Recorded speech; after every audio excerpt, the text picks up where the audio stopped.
ওরে বাবা তোমার গায়ের গেঞ্জিটা বেলেট দিয়া কেটে কেটে সবাই রাখবে। তোমার আমার আপন বন্ধুটা মোবাইল থেকে নাম্বার ডিলিট করে ফেলবে। ওরে গোসল করাইয়া সাদা কাপড়ের প্যাকেট বানাইয়া যখন জানাজার ময়দানে নিবে, মসজিদের খাটে তোমাকে আমাকে উঠাইয়া যখন লাশটা নিয়ে মসজিদের দিকে যায়, জানালা দিয়া মা ডাকবে আর বলবে আমার বাবারে কই দাও,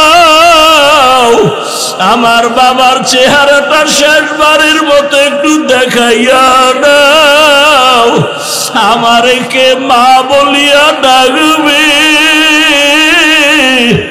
ও যুবক বাবা, চোখের সামনে কত লাশ, পানির নিচে যুবকের লাশ, গাড়ির নিচে যুবকের লাশ, ঘুমের বিছানায় যুবকের লাশ। ওই মরণের কথা স্মরণ করিয়া তওবা করো। স্কুলে পড়ো, কলেজে পড়ো, চাকরি করো, ব্যবসা করো। তোমার মতো কত যুবক ব্যবসা করে নামাজ ছাড়ে না, বলো বাবা তুমি কেন পারো না? তোমার মতো কত যুবক স্কুল কলেজে পড়ে নামাজ ছাড়ে না, বলো তুমি কেন পারো না? তোমার মতো কত যুবক দেখো র্যাব, আর্মি, পুলিশ, বিডিআরের চাকরি করে, নামাজ পড়ে, তুমি কেন পারো না? তোমার মতো কত যুবক রাস্তায় গাড়ি চালায়, নামাজ ছাড়ে না, বলো তুমি কেন পারো না? তোমার মতো কত যুবক সন্তান দেখো নদীর মধ্যে মাছ ধরে, নামাজ পড়ে, ময়দানে কৃষি কাজ করে, নামাজ পড়ে, তুমি কেন পারো না রে বাবা? তোমার মতো যুবক দেখো চাকরি করে, ব্যবসা করে, নামাজের সময় মসজিদে যায়, তুমি কেন পারবা না রে বাবা? কয়দিন আর বাঁচবা? হায়াতের গ্যারান্টি কত?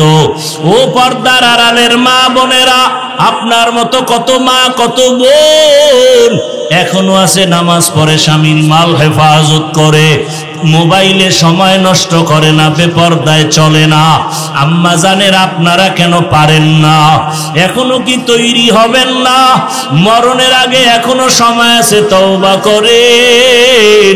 আমার আল্লাহকে ডাইকা মনে মনে বলেন, হে আল্লাহ, জীবনে তো কত বেপরদায় আড্ডা দিলাম, মনে চাইছে দাড়ি রাখবো না, রাখি নাই, মনে বলছে বেপরদায় চলবো, চলেছি, মনে চাইছে দাড়ি রাখবো না, রাখি নাই, নামাজ পড়বো না, পড়ি নাই, মনে চাইছে পার্কে যাব, দৌড়ায় গেলাম, কত গুনাহ করে করে সারা রাত মোবাইলে কাটাইলাম। এখনো কি তওবার নিয়ত অন্তরে আসবে না রে যুবক? আল্লাহ যদি ওমরের মতো কপাল রাখে আর ওই নিয়ত নিয়ে বসো, মনে মনে আমার আল্লাহকে ডাক দাও, ও দয়ার মাওলা, মনে হয় এই মজলিসে আমার মতো গুনাহগার কেউ নাই, আমার গুনার কারণে চোখে পানি আসে না, দিলটা পাথরের মতো শক্ত হয়ে গেছে।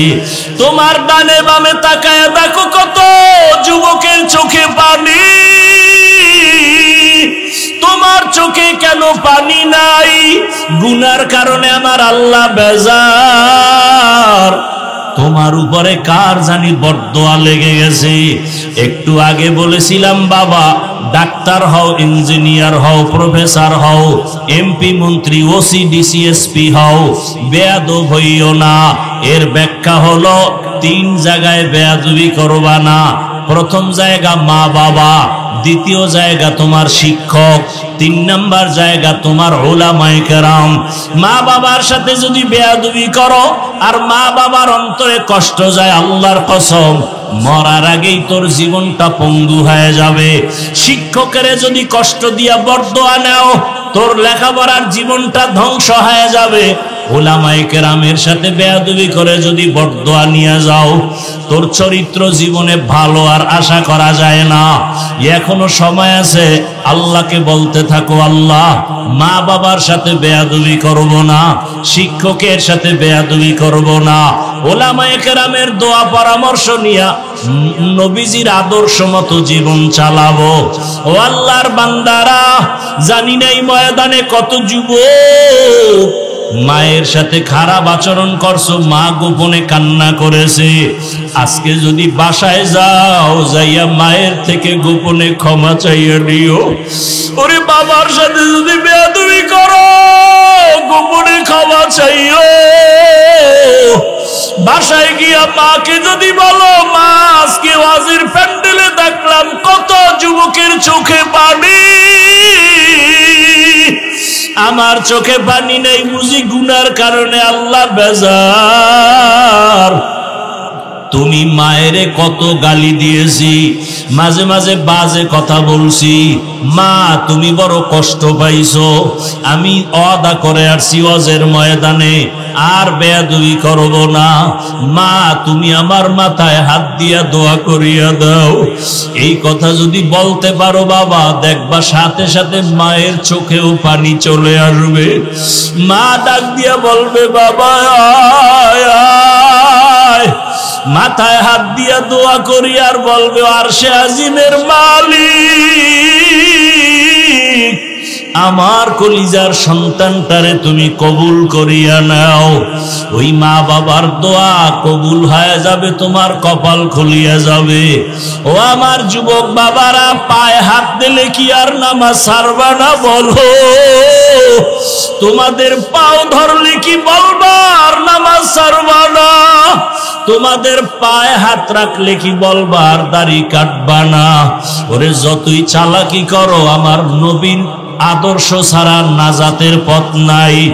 যতই চালাকি করো, আমার আল্লাহকে বেজার করলে নাজাতের পথ নাই। আল্লাহর আদালতে দাঁড়াইয়া হিসাব দেওয়ার ভয় নিয়া চোখের পানি ছেড়ে তওবা করো।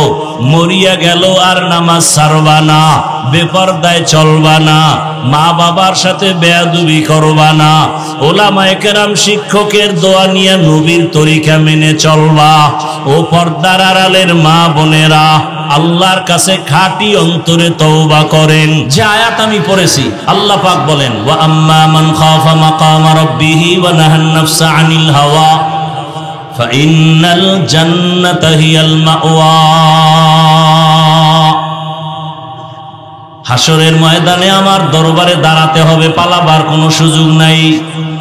হে রাসূল, উম্মতের জানায় দেন, আমার আদালতে দাঁড়াইয়া হিসাব দেওয়ার ভয়ে দুনিয়ার জমিনে জিন্দা অবস্থায় যারা নিজেদের গুনাহ থেকে বাঁচায় রাখবে, আমি আল্লাহ ওয়াদা করলাম বিনা হিসাবে সে জান্নাতি। রহমতের নবী বলেন, ও দুনিয়ার উম্মতের দল, ইত্তাকিল মাহারিম তাকুন আবাদান নাস। তোমরা অবৈধ নিষিদ্ধ হারাম থেকে নিজেরে বাঁচাও। আল্লাহর মহব্বতে মানুষের কাছে তোমার মর্যাদা বেড়ে যাবে, আল্লাহ তোমার মর্যাদা বাড়ায় দিবেন। আমরা সম্মান চাই ঠিক, কিন্তু কোন পথে গেলে সম্মান থাকবে সে চিন্তা করি না। রহমতের নবী সুন্দর ইসলাম নিয়া মক্কা নগরীতে এমন সময় আসছেন, যেই সময় মক্কার মানুষ ছিল চূড়ান্ত চরিত্রহীন, খারাপ।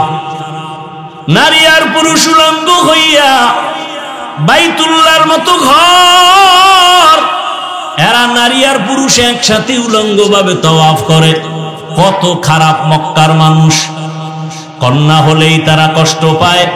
কন্যা সন্তান আসা মাত্র অনেক বাবা তার নিজের কন্যাকে গলা টিপে মেরে ফেলে। কত খারাপ ওই মক্কার মানুষ।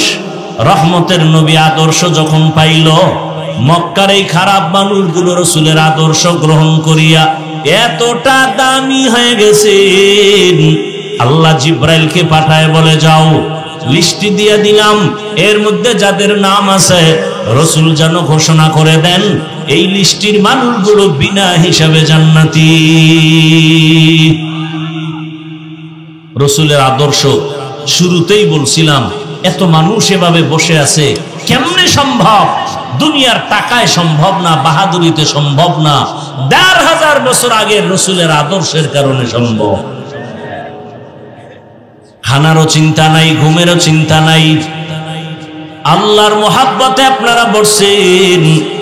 আল্লাহর কাছে দোয়া করি, আল্লাহ হেদায়েতের দৌলত আমাদের দান করেন। ওলামায়ে কেরামের বিরোধিতা করবেন। এই যুবক বাবারা, আমি কিন্তু কাউকে হুজুর বানাইতে আসি নাই, কোনো ভয় নাই যে হাফিজ ভাই আজকে বুঝি হুজুর বানানোর তওবা করবে না, আমি একবারও বলবো না। আমি এখন কোন ওয়াজে বলি না তাবলিগে যাও, আমার ওয়াজে কখনো বলি না কওমি মাদ্রাসায় যাও, আমার মতো টুপি লাগাও, আমার মতো দাড়িওয়ালা হও, আমার মতো পীরের কাছে গিয়া মুরিদ হয়ে যাও, একবারও বলি না, আজও বলবো না। বরং আমি বলবো রে যুবক, স্কুলে পড়ো, কলেজে পড়ো, চাকরি করো, ব্যবসা করো, ওই চাকরি ব্যবসা সারিও না, স্কুল সারিও না, কলেজ সারিও না। ডাক্তার হও, দোয়া করে গেলাম, ইঞ্জিনিয়ার হও, প্রফেসর হও, দোয়া করে যাব আজকে ইনশাআল্লাহ, দিল থেকে বলছি কথাগুলো। ডাক্তার হও, প্রফেসর হও, ইঞ্জিনিয়ার হও, এসপি হও, ওসি হও, ডিসি হও, এমপি হও, মন্ত্রী হও, তবে একটা দাবি করে যাব শেষ বেলায়, বেয়াদব হইও না। ডাক্তার হইও, কি হইও না? ডাক্তার হইয়া যদি বেয়াদব হও তো তাসনিমার মতো জুতা খাইয়া দেশ ছাড়তে হবে। তাসনিমা নাসরিন এমবিবিএস ডাক্তার, লাঙ্গল কোটের না, মোটামুটি নামি, দামি তো নাই। নামি আর দামি ব্যবধান আছে না নাই? নামি ডাক্তার, কিন্তু আজকে কপাল এত খারাপ যে মরলে লাশটাও এদেশে আর আসার সম্ভাবনা নাই। কেমন সাং কপাল, আল্লাহ হেদায়াত দান করুন। যুবক, ডাক্তার হইও, বেয়াদব হইও না, ইঞ্জিনিয়ার হও, বেয়াদব হইও না, প্রফেসর হও, বেয়াদব হইও না, এমপি মন্ত্রী হও, ওসি ডিসি এসপি হও, বেয়াদব হইও না। প্রশ্ন তোমার অন্তরে, বেয়াদব হব না কথার ব্যাখ্যা কি? সুযোগ থাকলে একটু পরে বলতেছি। আপনারা বয়ান শেষ করতে বললে বলেন, আমি মোনাজাত দিয়ে চলে যাই, আমি গিয়ে আবার সাহারি খেতে হবে।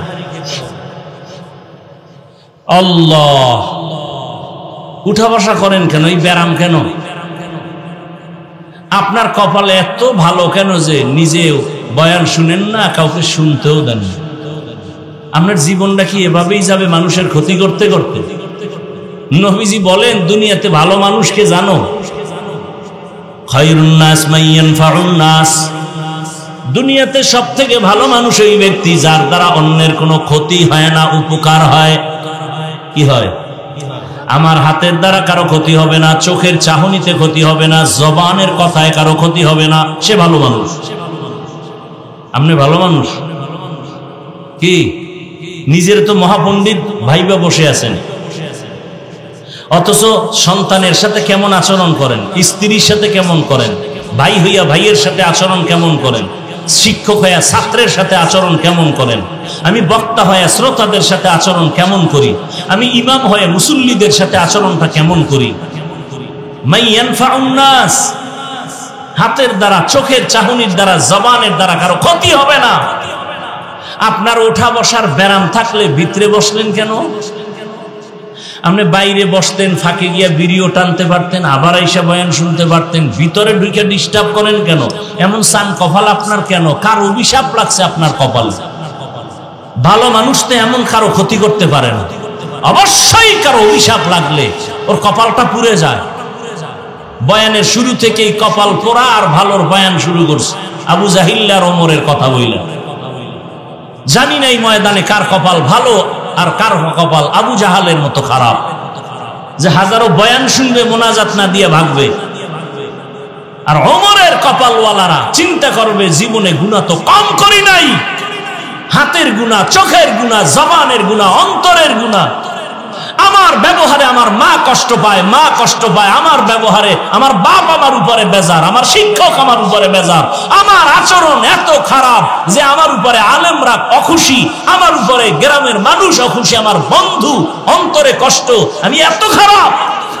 এই চিন্তা করে বলবে, না আর খারাপ হতে চাই না, খারাপ থাকতে চাই না, এখান থেকে আজকে তওবা করে এরপরে বিদায় হব। ওমরওয়ালা কপাল। আল্লাহ সবাইকে হেদায়াত দান করুন। দুনিয়ার সব অপরাধ করবে, এতে দোষ নাই, আমি বলি কেন আমার দোষ?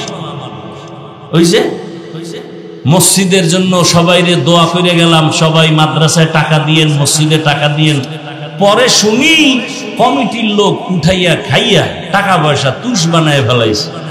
এলাকার মানুষ গরম, কমিটির এই মাদ্রাসার দোষ নাই, হুজুরগো দোষ নাই, মসজিদের কমিটির দোষ নাই। দোয়া করছে কে? আরে ধর মামলা কর। বাস, হুজুরের দোষ, দোয়া করলো কেন? দোয়া করলেও বিপদ, কঠিন বিপদ। আল্লাহ হেদায়াত দান করুন। দেখেন না মসজিদে গিয়ে ইমাম সাহেবরে কয় আব্বার জন্য একটু টাটকা দোয়া দিয়েন। তো ইমাম সাহেব জুমার নামাজের পরে দোয়া করতে গিয়া হের বাবার নামের সাথে আরো 4 জনের নাম কইছে। এর মেজাজ মোনাজাতের ভিতরেই খারাপ হয়ে গেছে যে দোয়া পাইবে আল্লাহ আমার আব্বা একক ভাবে 4 ভাগ করে লাইল। মনে মনে একটা আশা ছিল 1000 টাকা হাদিয়া দিবে, হাদিয়াও ভাগ করে লাইছে রাগে। মোনাজাতটা শেষ হওয়ার পরে মনে তো আর খুশি নাই, বাবার দোয়া ভাগ হয়ে গেছে 4 দিকে। 200 টাকা 1000 টাকা না দিয়ে 200 দিয়ে ইমাম সাহেবের এভাবে দিয়ে নেন হুজুর, এরমই কইরেন। এরম কিছু মূর্খ সমাজে আছে না নাই? আবার একজনের মাথা গরম, কি ও কয় হুজুরের দোয়া করছে ভালো, মাশাআল্লাহ, আমার আব্বার নাম যে কইল না। এখন আল্লাহ যদি ভুলে অন্যদিকে দোয়াটা ফাটায় দেয়, এরকম মূর্খ সমাজে আছে না নাই? দেখেন না জানাজার নামাজে দাঁড়াইলে হুজুর বাংলা নিয়ত কন, আছে না নাই? রসুল কি বাংলা নিয়ত শিখাই গেছে? তার নেই ফাইজদেমি চালাকি কই পাইলেন? হুজুর বাংলা নিয়ত কন, কিসের নিয়ত? আপনি তো ঘর থেকে আসছেন জানাজা পড়ার জন্য, জুমা পড়তে তো আর আসেন নাই। তো নিয়ত তো অন্তরে রেডি হয়ে গেছে, এরপর আবার বাংলা কিসের আর ইংরেজি কিসের? মানে আলেম ওলামাদেরকে মোটামুটি এক কথা এদেরকে রিমান্ডে রাখতে হবে। দেখেন না এই জমিনে ওলামায়ে কেরামের মতো জাতির বন্ধু আপন কেউ নাই, বাকি সব চান্দাবাজ আর ধান্দাবাজ। একমাত্র এই জাতির কলিজার বন্ধু ওলামায়ে কেরাম। প্রমাণ করোনা ভুলে গেছেন? কথা বলেন না কেন? বাবার করোনা হয়ে গেল, বাবার শিক্ষিত 2 কুলাঙ্গার ছেলে ট্রিপল মাস্ক লাগায় বসে আছে, বাবার কাছে যায় না, করোনা মরণের ভয়। এলাকার লোকের টাকা দিয়া বলে বাবার লাশটা রাস্তায় ফেলে দাও। এলাকার লোক টাকা নিয়া রাস্তায় লাশ ফেলে দিল।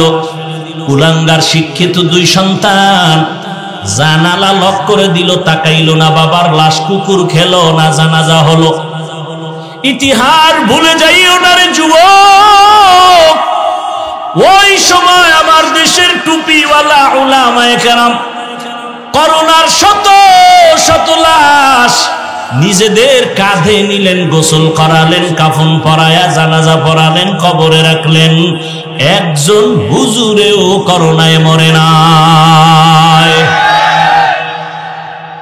আর একটা তাজা দলিল দেই, আপনার তো মানবেন না জানি, তারপর আপনাদের দিয়ে স্বীকার করাই। যারা সরকারি চাকরি করে, বেসরকারি চাকরি করে, প্রতিদিন ডিউটি কত ঘন্টা? সত্য কথাটা বলতেও কষ্ট লাগে। মাসে বেতন নিম্নে কত? নিম্নে 20,000। টেবিলের নিচে আরো কত মুক্তার দানা তো আছেই, আছে না নাই? না হয় রাতারাতি কলা গাছ হয় কেমনে? 10 তলা বিল্ডিং এর মালিক হারাম টাকা দিয়া গরিবের উপরে জুলুম করে বিল্ডিং বানাইছো, এই কারণে বিল্ডিং এ ঘুমানোর কপাল নাই। হালাল টাকার বিল্ডিং কেউ দখল করতে পারে না। যেমনি তুফানে বাড়ি উঠছে ওই তুফানে ভাঙছে, রাতারাতি আসছে রাতারাতি নাই।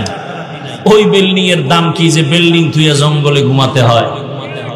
ওই ব্যাংকে টাকা রেখে লাভ কি যে ব্যাংকের টাকা জীবনে আমিও খাইতে পারবো না, আর আমার বংশের কেউ পারবে না, এর সেই রিক্সা চালায় খাওয়া ভালো। আল্লাহ হেদায়াত দান করেন। তাহলে সরকারি বেসরকারি ডিউটি 8 ঘন্টা, বেতন 20,000, নিম্নে আরো কত কিছু। সত্য কথা বলেন, আপনাদের এলাকার মসজিদের ইমাম সাহেবের ডিউটি কয় ঘন্টা? কনফার্ম? ইমাম সাহেবদের ডিউটি কয় ঘন্টা? বেতন কত? এই যে মুখে কন, একটু ভয় লাগে না? পৃথিবীতে এর থেকে জুলুম আর কি হতে পারে যে 24টা ঘন্টা ইমাম সাহেব ডিউটি করে, বেতন 5,000, তাও বাকি 6 মাস। সভাপতি কত দেয়? কয় 50 নাইলে 100। সেক্রেটারি তো সভাপতির থেকেও ধনী, সে কত দেয়? কয় সভাপতির থেকে 20 টাকা কম, নাইলে বেদবি হবে।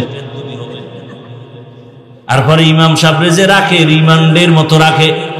জোহরের নামাজ ইমাম নাই, রিক্সা ড্রাইভার কয় ইমাম সাহেব গেছিলেন কই?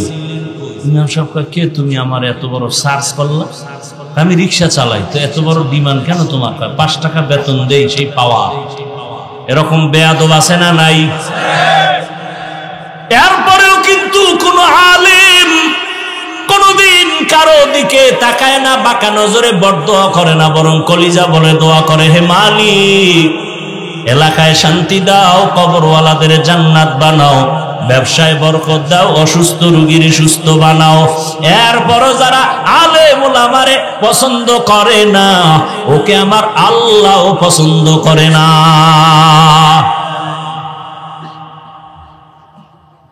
যাদের কাছে এখনো রসুলের আদর্শ আছে, সে যে লাইনের হোক, এখনো সম্মানে আছে। আর যার কাছে রসুলের আদর্শ নাই, ওই বান্দার সম্মানও নাই, ইমানও নাই। বুঝে ভালো, সবাই বুঝে, মানে না কেন? বিপদ, মনের মতো চলতে পারবে না। এরে নবীর আশিক, চেয়ারম্যানের চেয়ারের মেয়াদ শেষ, এমপি সাহেবের চেয়ারের মেয়াদ শেষ, কিন্তু আমরা যে চেয়ারে বসছি কোরআনের বরকতে, রসুলের আদর্শের বরকতে, এই চেয়ারের মেয়াদই নাই, আবার শেষ কিসের? আছে কোনো টেনশন? আমাগো করোনা গেছে, কোনো টেনশন নাই। ডেঙ্গু চলছে, কোনো টেনশন নাই। আওয়ামী লীগ নাই, টেনশন নাই। বিএমপি নাই, কোনো টেনশন নাই। টাকা নাই, কোনো টেনশন নাই। আমার ইমামতি থাক না থাক, টেনশন নাই। উম্মতে যেন বিপদে না থাকে, সেই চিন্তায় আলেম দিশাহারা। নিজের বাড়ি ঘর মেয়ে ছেলের চিন্তা করে না, উম্মতের চিন্তা করে করে মানুষের পেছনে আলেম ওলামারা দৌড়ায়। আল্লাহর জাতের কসম, ওলামায়ে কেরাম এই জাতিকে যা দিছে দুনিয়াতে কেউ দিতে পারে নাই। যদি বলেন হ্যাঁ হাফিজ ভাই অন্যেরাও দিছে, আমি তার জবাবে বলবো 5 টাকা দিছে, 15 টাকা আদায় করে নিছে, আপনার খবর নাই। স্বার্থ ছাড়া কেউ নাই, নিঃস্বার্থ জাতির কলিজার বন্ধু শুধু ওলামায়ে কেরাম। আল্লাহ বুঝার তৌফিক দান করেন। এত ঠিক ঠিক কইতেছে, সব ঠিক, কিন্তু ভোটের আগের রাত্রে টাকার বস্তা খাইয়া টাইট হয়ে যাবে, ঠিক নি? এও বলে ঠিক, সব ঠিক। হ্যাঁ, বড় কঠিন হালাত। দেখেন না এখন সবাই কয় আরে বাংলাদেশের ইতিহাসে একটা সুযোগ আইছে, এই সুযোগে যদি আল্লাহ আল্লাহ করে একটু ভালো রাস্তা খুলে দেয়। কিন্তু কোটি কোটি কোটি টাকা বরাদ্দ করে ব্যয় করা হচ্ছে বাংলাদেশের আলেম যেন এক জায়গায় আসতে না পারে। কোটি কোটি টাকা ব্যয় করা হচ্ছে আলেমকে আলাদা রাখার জন্য, কোটি কোটি টাকা ব্যয় করা হচ্ছে। আমি সেদিন এক মাহফিলে বলেছি, যাদের নিয়ে টেনশন করেছিলাম যে এরা এক হবে কিনা, আলহামদুলিল্লাহ আজকে তারা এক জায়গায়। আর যাদের নিয়ে এখনো টেনশন করি নাই, তাদের নিয়ে এখন টেনশন বেড়ে গেছে, এখন দোয়াও বাড়ায় দিতে হইতেছে। এরপরও কাম হয় কিনা আল্লাহই ভালো জানে। বাংলাদেশ মুসলমানের দেশ, মাদ্রাসার অভাব নাই, আলেমের অভাব নাই, মসজিদের অভাব নাই, তাবলীগের অভাব নাই, পীর মুরিদির অভাব নাই। এরপরও এত ঝামেলা কেন? একমাত্র কারণ আমাদের উলামায়ে কেরামের অনৈক্য। আর এই দোষ আপনাকে অর্ধেক, আলেমরা যে এক হয় নাই, আপনাদের দোষ কত? 50%। কেন? যারা আমার ভক্ত, এরা আমারে ফেসবুকে লিখতে লিখতে একেবারে আরশে আজিম উড়ায়, আর আমার লাইনের বাইরে যারা এগো সিজ্জিনের তলে নিয়ে যায়। আছে না নাই? আলেমের ব্যাপারে আপনাদের কোনো মন্তব্য করা জায়েজ নাই। আলেম যদি কিছু ভুল করে, উলামায়ে কেরাম যারা মুকুট রাহবার আকাবির, এরা সমাধান করবে। আপনি কে? ইমাম সাহেব ভুল করলে আপনি নামাজে নাই, চায়ের দোকানে বয়ে মাইকের আওয়াজ শুনছেন ইমামের আলহামদুর মধ্যে ভুল, আপনি জানালা দিয়ে যদি ইমাম সাহেব ঠিক করে পড়েন, আর একজনকে কিও তুমি কি করলা, লোকমা দিলাম, এটা লোকমা না বেয়াদবি? বেয়াদবি। ওলামায়ে কেরাম যদি ভুল করে আপনার বিরোধিতা করার, কোন মন্তব্য করার কোন অধিকার নাই। আপনি যদি কোন লোকমা দিয়েছি, চরম বেয়াদবি আপনার। ঊর্ধ্বতন উলামায়ে কেরাম এটার সমাধান নেবেন, সমাধান করবেন। এই জন্য কেউ কারো পক্ষ বিপক্ষ এটা না কইরা এমন কাজ করেন যে উলামায়ে কেরাম এক হয়। এই যে আমার বয়ান শুনছেন, আর একজন আলেম আইলে বলবেন হাফিজ সাহেব উলামায়ে কেরামের অনেক সুনাম বলে গেছে, ওই আলেম আমার উপরে কি আস্থা বাড়বে না কমবে? আর আপনি যদি কোন হুজুর কঠিন সাইজ করে গেছে আপনাকে গোষ্ঠী শুদ্ধা, এই অবস্থা, ভালো মনে করছিলাম, এত খারাপ। এই যে একটা খারাপ ধারণা আপনি ঢুকাই দিলেন ভক্ত হইয়া, এমনটা কইরেন না। ওলামায়ে কেরাম ছাড়া দুনিয়াতেও শান্তি নাই, আখেরাতেও মুক্তি নেই। ও চাপাবাজি করেন যাই করেন, কথা বাস্তব এগুলোই। আপনি মানেন আর না মানেন, তো মান ইয়া না মান, নাই তেরা মেহমান। তুমি মানো আর না মানো সেটা তোমার বিষয়। বলে গেলাম, কথাগুলো মনে রাখবেন। وَأَمَّا مَنْ خَافَ مَقَامَ رَبِّهِ وَنَهَى النَّفْسَ عَنِ الْهَوَى فَإِنَّ الْجَنَّةَ هِيَ الْمَأْوَى।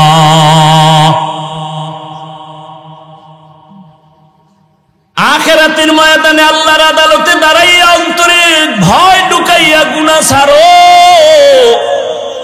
জীবনে গুনাহ কম করো না রে যুবক বাবা। আজকে আমি তোমারে অনুরোধ করে বলছি, আজ তুমি দুনিয়ার লাইনে সব জ্ঞান অর্জন করেছো, কিন্তু নামাজটা ঠিক মতো তুমি পড়তে পারো না রে বাবা। আজকে তুমি স্কুলে পড়ো, কলেজে পড়ো, তোমার সাথে আমার কোনো বিরোধ নাই। ঢাকা কলেজে গিয়া দেখো, বহু ছেলেরা কলেজে ক্লাস করে, মাথায় পাগড়ি, বড় জামা, বড় দাড়ি, মনে হয় বড় মসজিদের খতিব, অথচ আরবি পড়তে পারে না। এটা কেমন করে সম্ভব? উলামায়ে কেরামের নেক সোহবতে সম্ভব। এই দেশে DC, SP, OC, RAB, army, police, BDR 5 ওয়াক্ত নামাজি নাই, তাহলে খারাপ বলবো কেন তাদেরকে? কয়েকদিন আগে এক আর্মির একটা যুবক ছেলে এসে দোয়া চায় আর বলে, হুজুর আর্মির চাকরি ছেড়ে দিলাম। আমি বললাম কেন? এই সময় তো আর্মির বড় মূল্য বাংলাদেশে। ছাড়লা কেন? বলে আমাকে বারবার বলে দাড়ি ফালাও, দাড়ি কাটো। শেষ পর্যায়ে আমি বলছি, স্যার আমি চাকরি ছেড়ে দিতে রাজি, দাড়ি ছাড়তে রাজি নাই। চাকরি ছেড়ে দিলাম। এখন বললাম কি দোয়া চাও? যুবক ছেলে বলে, হুজুর একটা দোয়া করবেন, আল্লাহ হালাল ভাবে রিজিকের যেন ব্যবস্থা করে দেয়। ও আমার যুবক, যতই বাহাদুরি করো চোখের সামনে, তোমাদের এই নোয়াখালীর ঘটনা ভুলিয়া গেছো। আমি বাইতুল্লাহর সফরে, আমি তো ফেসবুক চালাই না রে বাবা। ওই সেদিন এক জায়গায় গেছি, বড় এক জায়গায়, ঢাকার শহরে গিয়া ঢুকার পরে কয়, হুজুর আমরা আপনার ভক্ত। ভালো, দেখা হয় না, দূরের থেকে শুনছি। এখন ওই এক জায়গায় বসি চুপচাপ, এই লোক আর আমি আর কেউ নেই। তা আমি বসে বসে পানির একটা বোতল নিয়ে পানি পান করি। হুজুর কোনো মাইন্ড করবেন না, একটা কথা বলেন। কি? আপনার ফেসবুক আইডিটা যদি আমাকে বলতেন, তা আমি একটু অ্যাড হয়ে যাইতাম। আমি বললাম, আমি জীবনে আমি ফেসবুক চালাই না। ও কপালে হাত দিয়ে, হুজুর কি বলেন? ফেসবুক ছাড়া এই দুনিয়াতে চলা সম্ভব? আমার মোবাইলে ইউটিউব নাই, আমি ডিলিট করে ফেলেছি। কারণ মাঝে মাঝে দুই একটা ওয়াজ দেখতে গেলে দেখা যায় মেয়েদের অ্যাড আসে, বাদ দিয়ে দিলাম। হুজুর এটা কেমন কথা? ফেসবুক ছাড়া কি দুনিয়ায় চলা যায়নি? আমি দেখি, আমি বললাম দেখি আমার আল্লাহ আমারে কি করে। তুমি তো মিডিয়া ছাড়া চলতে পারো না, তুমি তো ফেসবুক ছাড়া চলতে পারো না, দেখি আমার মাওলা আমারে কেমনে চালায়। সবাই ছবি তোলার জন্য পাগল, আর আমি একা খালি বিরোধিতাই করতেছি। এত বক্তারা বয়ান করে, কেউ মোবাইলের বিরুদ্ধে বলে না, আর আমি এত বলি কেন? আমি মাঝে মাঝে বলি আসলে আমি মানুষ হতে পারি নাই, যদি মানুষ হইতে পারতাম তো আপনাদের সাথে কেন তাল মিলাইতে পারি না? আমি কেন বলি না আমার ছবিটা সুন্দর করে উঠাও, বরং আমার ছবি যারা তুলতে দাঁড়ায় আমি ওদিকে নজর না দিয়া বাঁকা দিকে তাকাই আর জিব্বা ঠোঁট নাড়ায় শুধু আস্তাগফিরুল্লাহ পড়ি। কারণ দুনিয়ার সব উলামায়ে কেরাম একমত, সরকারের প্রয়োজন ছাড়া, শরীয়তের ওজর ছাড়া যে কোনো কারণে এমনেই ছবি তোলা কবিরা গুনাহ হারাম। কত মানুষ তুলে, আপনারে ধমক দেই, যারে ধমক দিতে পারি না তারে কি করব? আরে আমার লাইনের হুজুর গই তো ফিরাইতে পারি না, বাথরুম থেকে বের হইয়াও দেখি মোবাইলের ক্যামেরা রেডি, কি আর ছবি তো। আমি কিন্তু ভিতরে আইলি না কেন, বাথরুম দিয়ে বাইর হইছি, হ্যাঁ নো মোবাইল নিয়ে খাড়াই রয়েছি ছবি তোলার। আল্লাহ আমাকে হেদায়াত দান করেন। আসলে আমি মানুষ হইতে পারি নাই। এই বক্তা হওয়া অনেক সহজ, পীর হওয়া সহজ, ডাক্তার হওয়া সহজ, ইঞ্জিনিয়ার হওয়া সহজ, মুফতি মুহাদ্দিস হওয়া সহজ, মানুষ হওয়া বড় কঠিন। আসলে মানুষ হতে পারি নাই। আরে আপনারা জানেন আমি কত বড় হুজুর, কত ভালো বক্তা, অথচ আমি চোখ দুইটা বন্ধ করে দেখি আমার জবান আমার গুনার কারণে নাপাক। আমার জবানে কত গীবত, কত মিথ্যা, কত গালি। আমার হাত গুনার কারণে নাপাক। আমার আচরণে আমার স্ত্রী কষ্টে আছে, আমার আচরণ সন্তান সন্তুষ্ট না, আমার আচরণে আমার ভাই সন্তুষ্ট না, আমার ব্যবহারে আমার মা সন্তুষ্ট না, আমার ব্যবহারে আমার বাবা সন্তুষ্ট না, আমার ব্যবহারে আমার মুসল্লি সন্তুষ্ট না, আমার ব্যবহারে আমার ছাত্ররা সন্তুষ্ট না। তাহলে আমি আসলে মানুষই হতে পারি নাই। আমি বড় কঠিন হালাতে পড়ে আছি। ও আমার যুবক বাবা, একটু আগেও বলছিলাম কিছু কিছু যুবকের চেহারা দেখলে, ব্যবহার দেখলে মনে চায় আবার রুমাল দিয়া পাও দুইটা মুছাইয়া দেই। সালাম দিয়া কথা বলে, নজরটা উঁচু করে না, নত হয়ে কথা বলে, এতটা নরম মনে হয় ও আমার থেকে অনেক দামি হয়ে গেছে। কারণ ওর মধ্যে আল্লাহর ভয়, আল্লাহর আদালতে দাঁড়ানোর ভয়। এলাকায় একজন বড় আল্লাহওয়ালা আসছেন, হঠাৎ এলাকার মানুষ, ওই যে আগে জৈনপুরের হুজুরের আসতো, আর আপনাদের পার্শ্বের নোয়াখালী মুন্সি বলতো, আমার আব্বা দাদায় বলতো, আরে আমরা দিন পাইছি কিছু কিছু, কোরআন শিখছি, আউযুবিল্লাহ শিখছি নোয়াখালী মুন্সির কাছে। সারা দেশে ঘুরে ঘুরে নোয়াখালী মুন্সিরা যাইতো। এই যে লাকসাম, লাঙ্গলকোট, পুরা এই অঞ্চলটা নোয়াখালী কেমন যেন দেশের বাঘা বাঘা ওলামায়ে কেরামের খনি।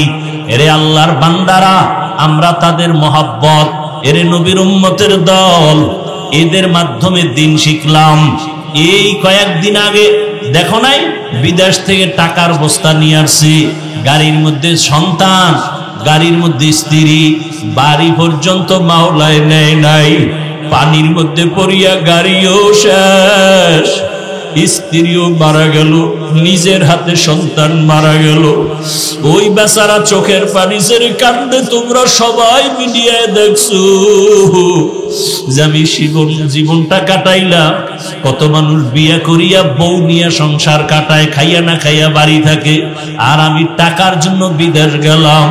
কত বুক ভরা আনন্দ নিয়ে টাকার স্বর্ণ অলংকার নিয়ে আসছি বাড়িতে, কিছুদিন সন্তান নিয়ে আনন্দ করবো, আবার কপাল বুঝি খারাপ, আজকে আবার স্ত্রীও হারাইলাম, সন্তানও হারাইলাম। ও আবার যুবক বাবারা, আজকে তুমি এখানে বসে আছো, আগামীকালকে তুমি অসুস্থ হয়ে রোগী হয়ে যাইবা। আমার মাওলার কাছে কি জবাব দিবারে বাবা? কালকে তুমি কবরের লাশ হয়ে যাইতে পারো, বলা যায় না। ওরে বাবা, কালকে এখন গিয়ে তুমি ঘুমাও না, সকালবেলা যদি বিছানায় গিয়া ঘুমাও, আল্লাহ না করুন যদি ঘুমের মধ্যে কত যুবকের মরণ হয়। মা যদি তোমারে ঘুম থেকে ডাক দিয়া দেখে তুমি আর ঘুম থেকে সজাগ হও না, মা একটা চিৎকার মারিয়া বলবে, তোরা কোথায়, আয়, আমার বাবা দুনিয়াতে আর জিন্দা নাই, আমার কি আম্মু বলিয়া ডাকবে, আমার বাবা দুনিয়া থেকে বিদায় হয়ে গেল। ওরে বাবায় দৌড়াইয়া যাবি ব্যবসা, আমার বাবাই দুনিয়া থেকে বিদায় হয়েছে, আপনি জানাজা না পড়াইয়া যাবেন না। ওরে তোমার বাবাই ডাকবে আর বলবে, কে আসো, বাজারে যাইয়া কাফনের কাপড় কিনিয়া লইয়া আসো। তোমার বাবাই কাঁদবে আর বলবে, একদল যাও কবর খনন করো, আর একদলকে বলবে যাও গরম পানি করো, চিরবিদায়ের গোসল করানোর খাট সাজাও। ওরে বাবা, তোমার গায়ের গেঞ্জিটা বেলেট দিয়া কেটে কেটে সবাই রাখবে। তোমার আমার আপন বন্ধুটা মোবাইল থেকে নাম্বার ডিলিট করে ফেলবে। ওরে গোসল করাইয়া সাদা কাপড়ের প্যাকেট বানাইয়া যখন জানাজার ময়দানে নিবে, মসজিদের খাটে তোমাকে আমাকে উঠাইয়া যখন লাশটা নিয়ে মসজিদের দিকে যায়, জানালা দিয়া মা ডাকবে আর বলবে, আমার বাবারে কই দাও, আমার বাবার চেহারাটা শেষবারের মতো একটু দেখাইয়া দাও, আমারে কে মা বলিয়া ডাকবে। ও যুবক বাবা, চোখের সামনে কত লাশ, পানির নিচে যুবকের লাশ, গাড়ির নিচে যুবকের লাশ, ঘুমের বিছানায় যুবকের লাশ। ওই মরণের কথা স্মরণ করিয়া তওবা করো। স্কুলে পড়ো, কলেজে পড়ো, চাকরি করো, ব্যবসা করো। তোমার মতো কত যুবক ব্যবসা করে নামাজ ছাড়ে না, বলো বাবা তুমি কেন পারো না? তোমার মতো কত যুবক স্কুল কলেজে পড়ে নামাজ ছাড়ে না, বলো তুমি কেন পারো না? তোমার মতো কত যুবক দেখো র্যাব, আর্মি, পুলিশ, বিডিআরের চাকরি করে, নামাজ পড়ে, তুমি কেন পারো না? তোমার মতো কত যুবক রাস্তায় গাড়ি চালায়, নামাজ ছাড়ে না, বলো তুমি কেন পারো না? তোমার মতো কত যুবক সন্তান দেখো নদীর মধ্যে মাছ ধরে, নামাজ পড়ে, ময়দানে কৃষি কাজ করে, নামাজ পড়ে, তুমি কেন পারো না রে বাবা? তোমার মতো যুবক দেখো চাকরি করে, ব্যবসা করে, নামাজের সময় মসজিদে যায়, তুমি কেন পারবা না রে বাবা? কয়দিন আর বাঁচবা, হায়াতের গ্যারান্টি কত? ও পর্দার আড়ালের মা বোনেরা, আপনার মতো কত মা কত বোন এখনো আছে নামাজ পড়ে, স্বামীর মাল হেফাজত করে, মোবাইলে সময় নষ্ট করে না, বেপরদায় চলে না। আম্মা জানের আপনারা কেন পারেন না? এখনো কি তৈরি হবেন না? মরণের আগে এখনো সময় আছে, তওবা করেন। আমার আল্লাহকে ডাইকা মনে মনে বলেন, হে আল্লাহ, জীবনে তো কত বেপরদায় আড্ডা দিলাম, মনে চাইছে দাড়ি রাখবো না, রাখি নাই, মনে বলছে বেপরদায় চলবো, চলেছি, মনে চাইছে দাড়ি রাখবো না, রাখি নাই, নামাজ পড়বো না, পড়ি নাই, মনে চাইছে পার্কে যাব, দৌড়ায় গেলাম, কত গুনাহ করে করে সারা রাত মোবাইলে কাটাইলাম। এখনো কি তওবার নিয়ত অন্তরে আসবে না রে যুবক? আল্লাহ যদি ওমরের মতো কপাল রাখে আর ওই নিয়ত নিয়ে বসো, মনে মনে আমার আল্লাহকে ডাক দাও, ও দয়ার মাওলা, মনে হয় এই মজলিসে আমার মতো গুনাহগার কেউ নাই, আমার গুনার কারণে চোখে পানি আসে না, দিলটা পাথরের মতো শক্ত হয়ে গেছে। তোমার ডানে বামে তাকায় দেখো কত যুবকের চোখে পানি, তোমার চোখে কেন পানি নাই? গুনার কারণে আমার আল্লাহ বেজার। তোমার উপরে কার জানি বরদোয়া লেগে গেছে। একটু আগে বলেছিলাম বাবা, ডাক্তার হও, ইঞ্জিনিয়ার হও, প্রফেসর হও, এমপি, মন্ত্রী, ওসি, ডিসি, এসপি হও, বেয়াদব হইও না। এর ব্যাখ্যা হলো 3 জায়গায় বেয়াদবি করবা না। প্রথম জায়গা মা বাবা, দ্বিতীয় জায়গা তোমার শিক্ষক, 3 নাম্বার জায়গা তোমার উলামায়ে কেরাম। মা বাবার সাথে যদি বেয়াদবি করো আর মা বাবার অন্তরে কষ্ট যায়, আল্লাহর কসম মরার আগেই তোর জীবনটা পঙ্গু হয়ে যাবে। শিক্ষকের যদি কষ্ট দিয়া বরদোয়া নাও, তোর লেখাপড়ার জীবনটা ধ্বংস হয়ে যাবে। উলামায়ে কেরামের সাথে বেয়াদবি করে যদি বরদোয়া নিয়ে যাও, তোর চরিত্র জীবনে ভালো আর আশা করা যায় না। এখনো সময় আছে, আল্লাহকে বলতে থাকো, আল্লাহ মা বাবার সাথে বেয়াদবি করব না, শিক্ষকের সাথে বেয়াদবি করব না, ওলামায়ে কেরামের দোয়া পরামর্শ নিয়া নবীজির আদর্শ মতো জীবন চালাবো। ও আল্লাহর বান্দারা, জানি না এই ময়দানে কত যুবক মায়ের সাথে খারাপ আচরণ করছো, মা গোপনে কান্না করেছে। আজকে যদি বাসায় যাও, যাইয়া মায়ের থেকে গোপনে ক্ষমা চাইয়া দিও। ওরে বাবার সাথে যদি বেয়াদবি করো, গোপনে ক্ষমা চাইও। বাসায় গিয়া মাকে যদি বলো, মা আজকে ওয়াজির প্যান্ডেলে দেখলাম কত যুবকের চোখে পানি, আমার চোখে পানি নেই বুঝি গুনার কারণে আল্লাহ বেজার।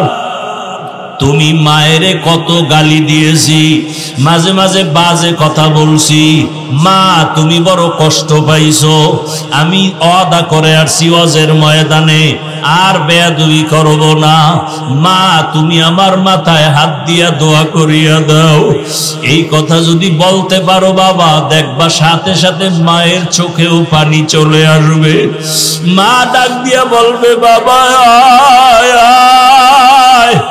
মাথায় হাত দিয়া দোয়া করি আর বলবে, আরশে আজিমের মালিক, আমার কলিজার সন্তানটারে তুমি কবুল করিয়া নাও। ওই মা বাবার দোয়া কবুল হয়ে যাবে, তোমার কপাল খুলিয়া যাবে। ও আমার যুবক বাবারা, পায়ে হাত দিলে কি আর নামাজ ছাড়বা না বলো? তোমাদের পাও ধরলে কি বলবা আর নামাজ ছাড়বা না? তোমাদের পায়ে হাত রাখলে কি বলবা আর দাড়ি কাটবা না? ওরে যতই চালাকি করো, আমার নবীন আদর্শ ছাড়া নাজাতের পথ নাই। যতই চালাকি করো, আমার আল্লাহকে বেজার করলে নাজাতের পথ নাই। আল্লাহর আদালতে দাঁড়াইয়া হিসাব দেওয়ার ভয় নিয়া চোখের পানি ছেড়ে তওবা করো। মরিয়া গেল আর নামাজ ছাড়বা না, বেপরদায় চলবা না, মা বাবার সাথে বেয়াদবি করবা না, ওলামায়ে কেরাম শিক্ষকের দোয়া নিয়ে নবীর তরিকা মেনে চলবা। ও পর্দার আড়ালের মা বোনেরা, আল্লাহর কাছে খাঁটি অন্তরে তওবা করেন, আর নামাজ ছাড়বেন না, বেপরদায় চলবেন না, স্বামীর মাল খেয়ানত করবেন না, সন্তানটাকে আদর্শ সন্তান বানাবেন। ডাক্তার হইয়াও যেন বেয়াদবিমূলক আচরণ না করে, ইঞ্জিনিয়ার হলেও যেন আদর্শবান হয়, আচরণে যেন কেউ কষ্ট না পায়, প্রফেসর বানালেও যেন আদো বলা হয়, তার আচরণে যেন কেউ কষ্ট না পায়। তওবা করার মতো যদি অন্তর কারো তৈরি হয়, মুনাফিকি যদি অন্তরে না থাকে, খাঁটি তওবার নিয়ত যাদের আছে, দুটো হাত আমার আল্লাহকে দেখাইয়া দাও। আয় আল্লাহ, হাতগুলো কবুল করে নেন, তওবা কবুল করে নেন, তওবার উপরে মজবুত হইয়া চলার মতো তৌফিক দান করেন, আমিন। আলহামদুলিল্লাহি রাব্বিল আলামিন, ওয়াসসালাতু ওয়াসসালামু আলা সাইয়্যিদিল আমবিয়াই ওয়াল মুরসালিন ওয়া আলা আলিহি ওয়া আসহাবিহি আজমাইন। ইয়া আরহামার রাহিমিন, ইয়া আরহামার রাহিমিন, ইয়া আরহামার রাহিমিন। রব্বিরহামহুমা কামা রব্বায়ানি সগীরা। আল্লাহুম্মা ইন্নাকা আফুউন কারীম তুহিব্বুল আফওয়া ফা'ফু আন্না। আল্লাহুম্মা ইন্না নাসআলুকা রিযাকা ওয়াল জান্নাহ ونعوذ بك من سخطك والنار. اللهم إنا نعوذ بك من البرص والجنون والجذام وسيء الأسقام. اللهم ارحمني بترك المعاصي. اللهم ارحمني بترك المعاصي. اللهم ارحمني بترك المعاصي. اللهم إنا نسألك علما نافعا ورزقا واسعا وشفاء من كل داء. ও দয়ার মালিক, এই ময়দানে কুদরতের নজর দিয়া দেখেন, ওলামায়ে কেরাম, মুরব্বী, হাজী সাহেব, ব্যবসায়ী, চাকরিজীবী, যুবক, ছাত্র বাবারা, পর্দার আড়ালের মা বোনেরা, আপনার দরওয়াজায় হাজির হয়েছি। তওবার নিয়ত করেছি, গুনার কারণে জীবনটা বড় নাপাক, তওবা করেছি আর গুনাহ করব না রে আল্লাহ।